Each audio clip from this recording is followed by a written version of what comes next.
സർക്കാരിതര സേവനങ്ങളുമായി ജനമൈത്രി ജനസേവന കേന്ദ്രത്തിന്റെ പുതിയ office panchayat open ഓഡിറ്റോറിയത്തിന് സമീപത്തുള്ള 1ാം നിലയിൽ പ്രവർത്തനം ആരംഭിച്ചു.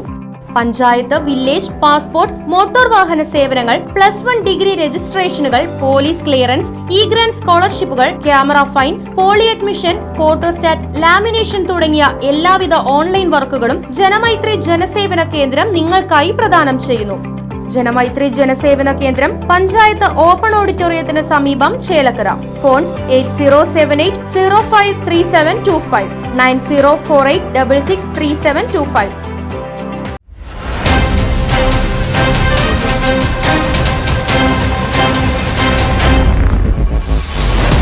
കേരള വിദ്യാർത്ഥി യൂണിയൻ മുതൽ രാഷ്ട്രീയ പ്രവർത്തനം, പൊതുപ്രവർത്തനമായിട്ട് പോകുന്നൊരു വ്യക്തിയാണ് ഞാൻ. കഴിഞ്ഞ എത്രയോ കാലങ്ങളായിട്ട് പോലീസുമായിട്ടും മാധ്യമപ്രവർത്തകരുമായിട്ടും പൊതുജനങ്ങളുമായിട്ടും നിരന്തരമായി സംവദിക്കുക ചെയ്യുന്ന ഒരാളാണ്. യൂത്ത് കോൺഗ്രസിൽ ഉള്ള കാലത്ത് നിരവധി പ്രതിഷേധ സമരങ്ങളിൽ പങ്കെടുക്കുകയും അതുമായി ബന്ധപ്പെട്ടുകൊണ്ടൊക്കെ നിരവധി കേസുകൾ നിലനിൽക്കുകയും ചെയ്യുന്നുണ്ട്. കുറേ കേസുകളൊക്കെ നമ്മൾ ഫൈനടച്ച് ഒഴിവാവാറുണ്ട്. നമുക്കറിയാം, ഇവിടെ ഇരിക്കുന്ന ശിവൻ ബ്യൂട്ടിക്കൊന്നും ഞാനുമൊക്കെ യൂത്ത് കോൺഗ്രസ് ഉള്ള കാലത്താണ് റെയിൽവേ നമ്മുടെ ഗോവിന്ദസ്വാമിയെ ശിക്ഷിക്കാത്തതിൻ്റെ പേരിൽ റെയിൽവേ ട്രെയിൻ തടഞ്ഞ സമരം നടത്തിയത്. അപ്പോൾ അത്തരത്തിലുള്ള സമരങ്ങളൊക്കെ, ഒരുപാട് സമരങ്ങൾക്ക് നമുക്ക് നേതൃത്വം കൊടുക്കാൻ കഴിഞ്ഞിട്ടുണ്ട്. അതുപോലെ തന്നെയാണ് പാർട്ടിയുടെ ഉത്തരവാദിത്തപ്പെട്ട ബ്ലോക്ക് കോൺഗ്രസ് കമ്മിറ്റിയുടെ പ്രസിഡന്റ് എന്ന നിലയിൽ പ്രവർത്തിക്കുമ്പോൾ ഉണ്ടാകുന്ന ഒരുപാട് കേസുകൾ നമുക്ക് വരാം. പ്രതിഷേധ സമരങ്ങൾ നടത്തുമ്പോൾ വരാം, നമ്മൾ ധർണ നടത്തുമ്പോൾ വരാം, നമ്മൾ പഞ്ചായത്ത് പിക്കറ്റ് ചെയ്യുമ്പോൾ വരാം. അത് ഓരോത്തിനും ഓരോ സ്വഭാവത്തിനനുസരിച്ചാണ് പോലീസ് കേസ് ചാർജ് ചെയ്യുക. ചിലത് നമ്മൾ ഔദ്യോഗിക കൃത്യനിർവഹണത്തിന് തടസ്സം നേരിട്ടു എന്നുള്ള കേസ് വരും, കുറച്ചും കൂടി ഗൗരവമുള്ള കേസാണ്. അപ്പോൾ അത്തരത്തിലുള്ള കേസുകൾ വരുന്ന സമയത്ത് നമ്മൾ കോടതിയുടെ മാനിച്ചുകൊണ്ട് കോടതി തരുന്ന സമൻസുകൾക്ക് അനുസൃതമായിട്ട് കോടതിയിൽ ഹാജരാകുകയും നമുക്ക് ജാമ്യം എടുക്കേണ്ടവ ജാമ്യം എടുക്കുകയും കോടതി പറയുന്നതിനനുസരിച്ച് മുന്നോട്ട് പോകുന്ന ഒരു പൊതുപ്രവർത്തനമാണ് ഞാൻ. അപ്പോൾ ഇന്നലെ ഉണ്ട് നിരവധിയായ കേസുകൾ നമ്മുടെ പേര് ചാർത്തപ്പെടുമ്പോൾ 107 എന്ന് പറയുന്ന ഒരു കേസ് ഇതുമായി ബന്ധപ്പെട്ടുകൊണ്ട് പോലീസ് ചാർജ് ചെയ്തിട്ടുണ്ട്. അപ്പോൾ അതിൻ്റെ പേരിൽ പല ചെക്കിങ്ങുകൾ നടക്കാറുണ്ട്. ചെക്കിങ്ങുകൾ നടക്കുക എന്ന് പറയുന്ന സമയത്ത് ഇന്നലെ നടന്ന ഒരു ചെക്കിങ് പോലെ എൻ്റെ കഴിഞ്ഞ 10-15 വർഷത്തെ നിരന്തരമായിട്ടുള്ള പൊതുജീവിതത്തിൽ ഞാൻ കണ്ടിട്ടില്ല. അത് നമ്മളെ സ്ഥലത്തെ CEO, CA വിളിക്കും, സംസാരിക്കും, നമ്മൾ സ്ഥലത്തുണ്ടോന്ന് അന്വേഷിക്കും, സ്വാഭാവികമായി നടക്കുന്ന ഇതാണ്. പക്ഷേ ഇന്നലെ നടന്ന എന്താ? ഇന്നലെ രാത്രി 1 മണിക്ക് എൻ്റെ വീട്ടിനകത്തേക്ക് പോലീസ് ഇരച്ചു കയറുകയാണ്. അവിടെ സ്ത്രീകളും കുട്ടികളും അടക്കമുള്ള ആളുകളുണ്ട്. ഞാനൊരു എനിക്ക് സ്വന്തമായിട്ടൊരു വീടൊന്നുമില്ല. ഞാനൊരു കൂട്ടുകുടുംബത്തിലാണ് കഴിഞ്ഞു വരുന്നത്. അവിടെ എൻ്റെ ബ്രദേഴ്സ് ഉണ്ട്, അതുപോലെ സിസ്റ്റേഴ്സ് ഉണ്ട്, അതുപോലെ തന്നെ ബന്ധപ്പെട്ട ആളുകളൊക്കെ ഉണ്ട്. ആ വീടിനകത്തേക്ക് അവിടെ എൻ്റെ ചേട്ടൻ്റെ മോൾ പ്രസവിച്ച് കിടക്കുന്ന നേരത്തെ സൂചിപ്പിച്ചതുപോലെ ആ ജനലിൽ ആഞ്ഞടിച്ച് അവരെ ഭയപ്പെടുത്തി അവരെണീച്ച് വന്നതിന് ശേഷമാണ് എന്നെ വിളിക്കുന്നത്. ഞാൻ ദേശം ഗ്രാമപഞ്ചായത്തിലെ ജനപ്രതിനിധി കൂടിയാണ്. 6ാം വാർഡിൽ ഞാൻ പ്രദാനം ചെയ്യുന്ന ജനപ്രതിനിധി കൂടിയാണ്. അപ്പോൾ സ്വാഭാവികമായിട്ടും രാത്രി സമയങ്ങളിലൊക്കെ ആളുകൾ നമ്മളെ കാണാൻ വരാറുണ്ട്. പല ബുദ്ധിമുട്ടും ആശുപത്രി കേസുകളും മറ്റുമായി ബന്ധപ്പെട്ട് വരാറുണ്ട്. അപ്പോൾ അതുമായിട്ട് വല്ല സംഗതിയാണോ എന്ന് ഞാൻ കരുതി. എങ്കിലും എൻ്റെ വീട്ടുകാർ പറഞ്ഞു, ഇല്ല, പുറകിലും വശത്തുമൊക്കെ ആളുകളുണ്ട്, അത് ആരാന്ന് മനസ്സിലാവുന്നില്ല, പുറത്ത് ലൈറ്റ് ഇട്ടിട്ടുണ്ടായിരുന്നില്ല. അങ്ങനെ എൻ്റെ വീട്ടുകാരുടെ സമ്മതം ഇല്ലാതാണ് ഞാൻ വാല് തുറന്നപ്പോൾ പോലീസ് ഉദ്യോഗസ്ഥൻ വളരെ മോശമായിട്ട്, ഞാൻ അറിയില്ല ഈ വ്യക്തിയെ എനിക്കറിയില്ല. ചെറുതുരുത്തിയുള്ളതാണോ വടക്കാഞ്ചേരി ഉള്ളതാണോ, അവിടെ ഏത് സ്റ്റേഷനിൽ ഇദ്ദേഹം ഉള്ളത് എനിക്കറിയില്ല. അദ്ദേഹവും കുറച്ച് പോലീസുകാരുണ്ട്. കുറച്ച് പോലീസുകാർ എൻ്റെ വീടിൻ്റെ തൊട്ടപ്പുറത്ത് എൻ്റെ ജ്യേഷ്ഠൻ്റെ സഹോദരൻ്റെ വീടിൻ്റെ അടുക്കള വഴി വരുന്നുണ്ട്. കുറച്ച് ആളുകൾ എൻ്റെ വീടിൻ്റെ അടുക്കള വഴി വരുന്നുണ്ട്. അങ്ങനെ ഒരു 10-15ഓളം പോലീസ് എൻ്റെ മുറ്റത്ത് നിറയുകയും പിന്നെ നമ്മൾ ചോദിക്കുന്ന ചോദ്യങ്ങൾക്കൊന്നുമല്ല മറുപടി. വളരെ മോശമായിട്ട് നമ്മൾ പറയും. ഞാൻ ചോദിക്കുന്നത് വാറണ്ടാണോ, എന്നെ അറസ്റ്റ് ചെയ്യാൻ വന്നിരിക്കുകയാണോ, അല്ലെങ്കിൽ ഏതെങ്കിലും കേസിൽ ഞാൻ പ്രതിയാണോ, അല്ലെങ്കിൽ പുതിയ ഏതെങ്കിലും കേസ് എൻ്റെ പേരിൽ ചാർജ് ചെയ്യപ്പെട്ടിട്ടുണ്ടോ, ഇത്തരം കാര്യങ്ങൾ ചോദിക്കുമ്പോൾ ഈ കുട്ടികളും സ്ത്രീകളും ഉള്ള സ്ഥലത്തേക്ക് ഇവർ കയറി വരുന്നത് ഒരു വനിതാ പോലീസ് പോലും ഇല്ലാതെയാണ് അന്ന്. അപ്പോൾ ഏതെങ്കിലും തരത്തിൽ ഈ സ്ത്രീകളുമായി ബന്ധപ്പെട്ടുകൊണ്ട് എന്തെങ്കിലും കാര്യം മുന്നോട്ട് പോകണമെങ്കിൽ പോലീസിന് വനിതാ പോലീസ് പോലും ഇല്ലാതെ അതൊക്കെ ഞങ്ങൾക്ക് നടത്താൻ കഴിയുമെന്നുള്ള അഭിപ്രായത്തോടും അത് തുറന്നു പറഞ്ഞുകൊണ്ടുള്ള സമീപനമാണ് പോലീസ് സ്വീകരിച്ചത്. പോലീസിനോട് ഞാൻ ചോദിച്ചു, നിങ്ങൾക്ക് എന്നെ വിളിക്കായിരുന്നില്ലേ? എൻ്റെ നമ്പർ നിങ്ങളുടെ കയ്യിലുണ്ട്, എന്നെ വിളിച്ച് കഴിഞ്ഞാൽ സ്ഥലത്തുള്ള കാര്യം പറയാം, ഉണ്ടെങ്കിൽ ഉണ്ട് എന്ന് പറയാം, ഇല്ലെങ്കിൽ ഇല്ല എന്ന് പറയാം, അല്ലെങ്കിൽ എന്താണ് വിവരങ്ങൾ എന്ന് പറയാം. നിങ്ങൾ ഇങ്ങനെ ഏതോ ഒരു കൊലപ്പുള്ളിയെ അല്ലെങ്കിൽ ഏതൊരു പീഡന കേസിൽ ഒളിവിൽ പോയ പ്രതി, അല്ലെങ്കിൽ ഏതെങ്കിലും തട്ടിപ്പ് കേസിൽ ഒളിവിൽ പോയ പ്രതി, അങ്ങനെയുള്ള പ്രതികളെ പിടിക്കുന്ന ഒരു സ്വഭാവത്തോടു കൂടി ഈ വീട് വളയുന്നതിൻ്റെ കാര്യം എന്താണെന്ന് ചോദിക്കുകയും അതിന് വളരെ മോശമായിട്ട് ധിക്കാരപരമായിട്ട് അതിൻ്റെ ആവശ്യമില്ല, പോലീസ് നടപടി സ്വീകരിച്ചാൽ പോലീസ് നടപടി സ്വീകരിക്കും, പോലീസ് ചെക്കിങ്ങിൻ്റെ ഭാഗമായിട്ടാണ് എന്നോട് പറഞ്ഞത്. ഞാൻ എന്ത് ചെക്കിംഗ് ആണ് എന്നുള്ള കാര്യം എന്നോട് വ്യക്തമാക്കിയിട്ടില്ല, ഏത് ചെക്കിംഗ് ആണെന്ന കാര്യം വ്യക്തമാക്കിയിട്ടില്ല, എന്തിനാണ് എൻ്റെ അടുത്ത് വന്നത്, എൻ്റെ വീട്ടിലേക്ക് വന്നത്, എൻ്റെ വീട്ടിൽ ഇത്തരം ഭീകരാന്തരം സൃഷ്ടിച്ചത് എന്നതിനെക്കുറിച്ച് ഒരു പോലീസ് ഉദ്യോഗസ്ഥൻ വ്യക്തമായിട്ട് പറയുന്നില്ല എന്ന് മാത്രമല്ല, അദ്ദേഹത്തിൻ്റെ കൂടെ ഒരു ASI പോസ്റ്റ് റാങ്കിലുള്ള ഒരു വ്യക്തി ഉണ്ടായിരുന്നു. അദ്ദേഹം വളരെ മോശമായിട്ട് ബിഹേവ് ചെയ്തു. എന്നോട് നിനക്ക് എന്താണെങ്കിൽ കൂട്ടിയാൽ നീ അത് കൂട്ടിക്കോ, പോലീസിൻ്റെ നയം ഇതാണ്, പോലീസ് ഇങ്ങനെയാണ് പ്രവർത്തിക്കുക, പോലീസ് നിന്നെ വിളിച്ച് പറയേണ്ട ആവശ്യമില്ല, ഞങ്ങൾ വേണമെങ്കിൽ വീട്ടിൽ കയറും, വേണമെങ്കിൽ നിങ്ങൾ അറസ്റ്റ് ചെയ്യും പറഞ്ഞ് ആ പിഞ്ചു കുട്ടികളുടെയും സ്ത്രീകളുടെ മുന്നിൽ ഒരു വനിതാ പോലീസും പോലും ഇല്ലാതെ കാട്ടിയ പോലീസിൻ്റെ ഏറ്റവും മോശപ്പെട്ട ഒരു പ്രവൃത്തിയാണ് ഇന്നലെ രാത്രി അരങ്ങേറിയത്. തീർച്ചയായിട്ടും പൊതുപ്പുറത്ത് നിൽക്കുമ്പോൾ ഞാൻ ജനപ്രതിയാണ്, ഞാൻ അവരോട് പറഞ്ഞു, ഞാൻ വിളിച്ചാൽ വരാത്ത ആളല്ല, അല്ല ഏതെങ്കിലും കേസിൽ വിളിച്ചാൽ, നമുക്ക് പല കേസുകളും ഉണ്ടായിട്ടുണ്ട്, പല പ്രക്ഷോഭങ്ങളിലും നേരത്തെ സൂചിപ്പിച്ചതുപോലെ ഇതുപോലെയുള്ള ഒരുപാട് കേസുകളുമായി ബന്ധപ്പെട്ട് വേണം നമുക്ക് പൊതുപ്രവർത്തനം മുന്നോട്ട് കൊണ്ടുപോകാൻ. അപ്പോൾ എൻ്റെ വീട്ടുകാരുടെയും അയൽപക്കക്കാരുടെയൊക്കെ മുന്നിൽ വെച്ച്, സ്ത്രീകളുടെ മുന്നിൽ വെച്ച്, കുട്ടികളുടെ മുന്നിൽ വെച്ച് നമ്മളെ പരമാവധി അപമാനിക്കുക, അല്ലെങ്കിൽ അറസ്റ്റ് ഏതെങ്കിലും തരത്തിൽ അറസ്റ്റ് ചെയ്യാൻ കൊടുത്ത് നീക്കുകയാണെന്ന് അറിയില്ല. എൻ്റെ വീട്ടിലേക്ക് ഇരച്ചു കയറിയ പോലീസിൻ്റെ ഉദ്ദേശ ലക്ഷ്യങ്ങളെക്കുറിച്ച് വളരെയധികം സംശയമുണ്ട്. ഇത് എന്തിൻ്റെ അടിസ്ഥാനത്തിലാണ് ഇത്തരത്തിലുള്ളൊരു നീക്കം പോലീസ് നടത്തിയത് എന്നുള്ള കാര്യത്തിൽ വ്യക്തത വരുത്തണം. ഈ പോലീസ് തന്നെ അത് ക്ലിയർ ചെയ്യപ്പെടേണ്ടതാണ്. ഇത് ഒരിക്കലും ഇത്തരത്തിലുള്ള രാഷ്ട്രീയ പ്രേരിതമായി നമ്മളെ തിരഞ്ഞു പിടിച്ച് ആക്രമിക്കുന്ന ഈ സമീപനത്തിൽ നിന്ന് പോലീസ് മാറി, അല്ലെങ്കിൽ ഞാൻ മാറുമെന്ന് പോലീസ് കരുതണ്ട. ഇന്ത്യൻ നാഷണൽ കോൺഗ്രസിൻ്റെ ഉത്തരവാദിത്തപ്പെട്ട സ്ഥാനത്തിരുന്നുകൊണ്ട് തന്നെയാണ് പറയുന്നത്. പാർട്ടി സംഘടനാ പ്രവർത്തനങ്ങളിൽ കൃത്യമായിട്ടുള്ള പ്രതിപക്ഷം എന്നുള്ള നിലയിൽ നമ്മൾ ഒരുപാട് പ്രവർത്തനങ്ങളെ, ഈ ഗവൺമെൻറ്റിൻ്റെ പ്രവർത്തനങ്ങളെ, പഞ്ചായത്തിൻ്റെ പ്രവർത്തനങ്ങളെ ഒക്കെ തുറന്നു കാട്ടിക്കൊണ്ട് മാത്രമാണ് നമുക്ക് മുന്നോട്ട് പോകാൻ കഴിയുള്ളൂ. അത് ഇത്തരത്തിലുള്ള വ്യക്തിവൈരാഗ്യം തീർക്കലിലേക്ക് മാറ്റി അരാഷ്ട്രീയവൽക്കരിക്കുന്ന പോലീസിൻ്റെ നടപടിക്കെതിരെ അതിശക്തമായിട്ടുള്ള നിയമനടപടി സ്വീകരിക്കും. ഇതുമായി ബന്ധപ്പെട്ടുകൊണ്ട് ഹൈക്കോടതി വയലേഷൻ നടന്നിരിക്കുകയാണ്. ഹൈക്കോടതിയുടെ വയലേഷൻ, ഹൈക്കോടതി കൃത്യമായിട്ട് പറയുന്ന മാനദണ്ഡങ്ങൾ. ഇനി ഞാനൊരു പ്രതിയെന്ന് സമ്മതിക്കുക, ഞാൻ ഏതെങ്കിലും തരം പ്രതിയെന്ന് സമ്മതിച്ചാൽ പോലും ഒരു പ്രതിയോട് കാണിക്കേണ്ട മിനിമം മര്യാദ എന്താ? ഒരു വീട്ടിലേക്ക് വരുമ്പോൾ ഒരു വനിതാ പോലീസ് അതിനകത്തുണ്ടാവണം. വനിതാ പോലീസ് ഇല്ലയെന്ന് മാത്രമല്ല, വന്ന ആളുകളുടെ ഐഡൻറ്റിറ്റി പറയാൻ പോലീസ് തയ്യാറാകുന്നില്ല. അല്ലെങ്കിൽ ഞങ്ങൾ ഇന്ന സ്റ്റേഷനിൽ നിന്ന് വരുന്നു, ഞങ്ങൾ ഇന്ന കാര്യത്തിന് വരുന്നു എന്ന് പറയാൻ പോലീസ് തയ്യാറാകാതെ തികച്ചും ആ കുട്ടികളെയും പിഞ്ചുകുട്ടികളെയും സ്ത്രീകളെയും ഒക്കെ ഒരു ഭീകരാന്തരീക്ഷത്തിൽ പെടുത്തിക്കൊണ്ട് ഭയപ്പെടുത്തി പിൻവാങ്ങുന്ന ഒരു സമീപനമാണ് പോലീസ് ചെയ്തത്. ഇതുകൊണ്ടൊന്നും നമ്മൾ തളരില്ല. ഞാൻ പാർട്ടി പറയുന്ന കാര്യങ്ങളുമായിട്ട് മുന്നോട്ട് പോകും. നാളെ നേരത്തെ ഇവിടെ സൂചിപ്പിച്ചതുപോലെ നാളെ ഇതിനെതിരെ അതിശക്തമായിട്ടുള്ള പ്രതിഷേധ ധർണയും അതുപോലെ തന്നെ പ്രതിഷേധ മാർച്ചും നാളെ ചെറുതുരുത്തിയിൽ നടക്കും എന്നുകൂടി അറിയിക്കുകയാണ്.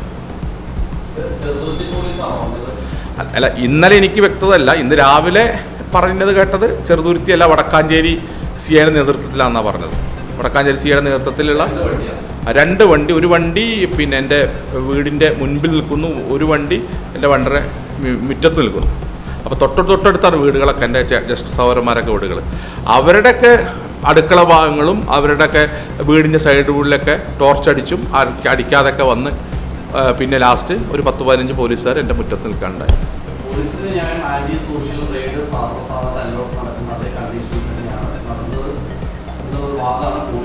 ഞാൻ ആ വാദത്തിനെ ഒന്നും വിമുഖപ്പെടുത്താൻ ഞാൻ പറഞ്ഞില്ലേ. ഈ ആൻറ്റി സോഷ്യൽ എന്ന് പറയുന്നത് അതിൽ നമ്മൾ കുറച്ചും കൂടി നമ്മളതിൻ്റെ ലീഗൽ വശത്തിലേക്ക് പോയാൽ 4 ധർണ നടത്തിയവൻ്റെ പേരുള്ള കേസും 4 കൊലപാതകം നടത്തിയതിൻ്റെ കേസും ഒരുപോലെ ആവില്ല.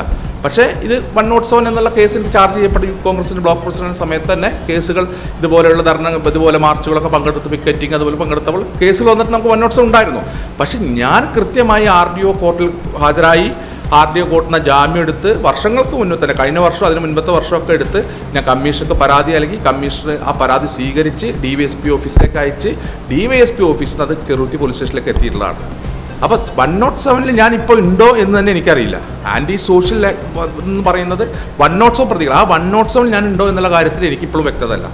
ഇനി അങ്ങനെ ആണെങ്കിൽ തന്നെ ആയിക്കോട്ടെ, ഇങ്ങനെയാണ് ഒരു വീടിനകത്തേക്ക് അല്ലെങ്കിൽ ഒരു ചെക്കിങ്ങിന് വരുന്നത്, ചെക്കിംഗ് ആണല്ലോ നടന്നുകൊണ്ടിരിക്കും. ചെക്കിംഗ് എന്ന് പറയുന്ന ആ പ്രതിയെക്കുറിച്ചുള്ള മുഴുവൻ ലിസ്റ്റ് അവരുടെ കയ്യിലുണ്ട്, അവൻ്റെ എല്ലാ കാര്യങ്ങളും അതിനകത്തുണ്ട്. എന്താണ്, ഏതൊക്കെ കേസിലാണ് ഉൾപ്പെട്ടിട്ടുള്ളത്, എന്ത് സ്വഭാവമാണ് ആ കേസിൻ്റെ, ഇതൊക്കെ ഒരു വ്യക്തിക്ക്, ഒരു പോലീസ് ഉദ്യോഗസ്ഥന് പഠിക്കാനും. അതിൽ ഫോൺ നമ്പറുണ്ട്. സ്വാഭാവികമായിട്ട് ഇപ്പോൾ അങ്ങനെയല്ലേ ചെയ്യുന്നത്. ഇപ്പോൾ ഞാനൊരു കൊലപ്പുള്ളിയാന്ന് വെക്കട്ടെ, ഇവർ വീട്ടിലേക്ക് വന്ന് നിൽക്കുമ്പോൾ ഈ കൊലപ്പുള്ളി ഈ പോലീസ് ഉദ്യോഗസ്ഥരെ ആക്രമിച്ചാലോ, അങ്ങനെയാവുമല്ലോ. അപ്പോൾ ഞാനൊരു കൊലപ്പുള്ളി ആണെങ്കിൽ അപ്പോൾ പോലീസ് അതിൻ്റെ പ്രിവെൻറ്റീവ് എങ്ങനെ എടുക്കും? പോലീസ് അതിൻ്റെ പ്രിവെൻറ്റീവ് എടുക്കേണ്ടത് കൃത്യമായിട്ട് അതിനെ അനലൈസ് ചെയ്ത് എന്തൊക്കെ കേസുകളാണ് ഉള്ളതെന്ന് പഠിച്ച് അവർ ഫോണിൽ വിളിക്കാൻ, രാഷ്ട്രീയ കേസുകളാണെങ്കിൽ അവർ ഫോണിൽ വിളിച്ച് കിട്ടുന്ന ആളുകളല്ലേ. ഞങ്ങൾ ജനപ്രതിനിധികളും ഇവിടുത്തെ പ്രധാനപ്പെട്ട പാർട്ടിയുടെ ലീഡിംഗ് പോസ്റ്റിലിരിക്കുന്ന ആളുകളാണ്. ഞങ്ങൾ എവിടേക്കാണ് ഓടി വിളിക്കുക? ഞങ്ങൾ എവിടേക്ക് ഓടി വിളിക്കാനൊന്നുമില്ല. പക്ഷേ ഇത് വളരെ അരാഷ്ട്രീയമാണ്. ഇത് കോൺഗ്രസിൻ്റെ മാത്രമല്ല, ഇത് പോലീസിൻ്റെ അരാഷ്ട്രീയവൽക്കരണമാണ്. പോലീസ് ചെയ്യുന്ന ഏറ്റവും ധിക്കാരപരമായിട്ടുള്ള തെമ്മാടിത്തരമാണ്. ഇതൊരു ജനാധിപത്യ രാഷ്ട്രത്തിന് ഭൂഷണമല്ല. ഇത് നമുക്കൊരു കാര്യം അറിയാം. അടിയന്തരാവസ്ഥയെക്കുറിച്ച് ചർച്ച ചെയ്യുന്ന ഗവൺമെൻറ്റാണിത്. 2 ദിവസം മുന്നേ അടിയന്തരാവസ്ഥയുടെ 50-ാം വാർഷികം പിന്നെ തെറ്റാണെന്ന് പറഞ്ഞ് ആഘോഷിച്ച ഗവൺമെൻറ്റിൻ്റെ പോലീസാണ്. അപ്പോൾ ആ അടിയന്തരാവസ്ഥ വളരെ മോശപ്പെട്ടതാണ്, പോലീസ് രാജാണ് നടപ്പിലായിരുന്നെന്ന് പറഞ്ഞ ഗവൺമെൻറ്റിൻ്റെ പോലീസ് അതിന് മോശമായിട്ടുള്ള പോലീസ് രാജാണ് ഇന്നലെ നടത്തിയത്. അപ്പോൾ അടിയന്തരാവസ്ഥയ്ക്ക് എതിരെ സംസാരിക്കുന്ന പിണറായി വിജയൻ്റെ പോലീസ് ഇന്നലെ നടത്തിയത് കൃത്യമായിട്ട് അടിയന്തരാവസ്ഥയെ പോലെ ഭയക്കുന്ന പോലീസ് രാജാണ്. ഇത് ജനാധിപത്യത്തിന് ഭൂഷണമല്ല. പോലീസ് ഇത്തരത്തിലുള്ള നടപടികൾ പിൻവാങ്ങിയില്ലെങ്കിൽ ഞങ്ങൾ അതിശക്തമായി ജനാധിപത്യ രീതിയിൽ പ്രതിഷേധിക്കും. അല്ല, ഞാൻ CPM ആണെന്ന് പറയുന്നില്ല. ഞാൻ പിന്നെ രാഷ്ട്രീയ പ്രേരിതം എന്നുള്ളത് ഇപ്പോൾ എനിക്ക് ഒരു കാര്യത്തിൽ പറയില്ല. ഇന്നലെ പിന്നെ എൻ്റെ വാർഡിലുള്ള ഒരു കറപ്പൻ പറോട്ടിനാൽ എന്ന് പറഞ്ഞ വ്യക്തി, ഈ കുടുംബം അതിദരിദ്രമായിട്ടുള്ള കുടുംബമാണ്. അതിദരിദ്രമാണെന്ന് നമ്മളല്ല, ഗവൺമെൻറ് കണ്ടെത്തിയ പഞ്ചായത്തിന് ലിസ്റ്റിൽ ഉൾപ്പെട്ട അതിദരിദ്രരുടെ പട്ടികയിൽപ്പെട്ട ഒരു കുടുംബമാണ്. ഈ കുടുംബത്തിനെതിരെ സർവീസ് സഹകരണ ബാങ്ക്, ദേശം സർവീസ് സഹകരണ ബാങ്ക് ജപ്തി നോട്ടീസ് അയച്ചിരിക്കുകയാണ്. ഈ ജപ്തി നോട്ടീസിനെതിരെ നമ്മൾ കുറച്ച് കാലമായിട്ട് ആക്ട് ചെയ്തുകൊണ്ടിരിക്കുകയാണ്. അത് അവിടെ പ്രധാനപ്പെട്ട ചാനലുകൾ വന്ന് അവർക്കൊരു സഹായം കിട്ടത്തക്ക രീതിയിൽ, അത് രാഷ്ട്രീയപരമായിട്ടല്ല, അവർക്കൊരു സഹായം കിട്ടത്തക്ക രീതിയിൽ അവിടെ കാര്യങ്ങളൊക്കെ ചെയ്തു മുന്നോട്ട് പോയിട്ടുണ്ടായിരുന്നു. അപ്പോൾ അത് പെട്ടെന്ന് അവിടെയുള്ള ഏതെങ്കിലും CPMകാർക്കോ അല്ലെങ്കിൽ അതുമായി ബന്ധപ്പെട്ട ആളുകൾക്കോ ഏതെങ്കിലും തരത്തിൽ ഭവിഷ്യത്തിലുണ്ടാലോ അല്ലെങ്കിൽ നമ്മുടെ ദേഷ്യം തോന്നുന്നു അറിയില്ല. പക്ഷെ ഇത് നിരന്തരമായിട്ടുണ്ടായിക്കൊണ്ടിരിക്കുകയാണ്, ഇന്നും നിലയല്ല, നിരന്തരമായിട്ട്. ഇപ്പോൾ അവിടുത്തെ പിന്നെ ഇലക്ഷൻ കമ്മീഷനിൽ കൊടുത്ത പരാതികൾ, അതുപോലെ ബന്ധപ്പെട്ട കാര്യങ്ങൾ നിരന്തരമായിട്ട് നമ്മളെ പോലീസുമായിട്ട് ബന്ധപ്പെട്ടുകൊണ്ട് വേട്ടയാടിക്കൊണ്ടിരിക്കുകയാണ്. CPM അതിൻ്റെ പിന്നിലുണ്ടോയെന്ന് CPM പോലീസൊക്കെ വ്യക്തമാക്കണം. നമുക്ക് അതിനകത്ത് പോലീസ് നടത്തിയ നടപടിയാണ് നമ്മൾ നിങ്ങളോട് വിശദീകരിച്ചത്. അല്ല, ഞാൻ പറഞ്ഞ പിണറായി വിജയൻ്റെ പേര് പറയാൻ കാരണം, പിണറായി വിജയൻ ഗവൺമെൻറ് അടിയന്തരാവസ്ഥ ഏറ്റവും മോശപ്പെട്ട കാലാവസ്ഥ എന്ന് പറഞ്ഞുകൊണ്ടാണ് 50-ാം വർഷം അതിൻ്റെ നടത്തിയത്, ചടങ്ങുകൾ നടത്തിയത്.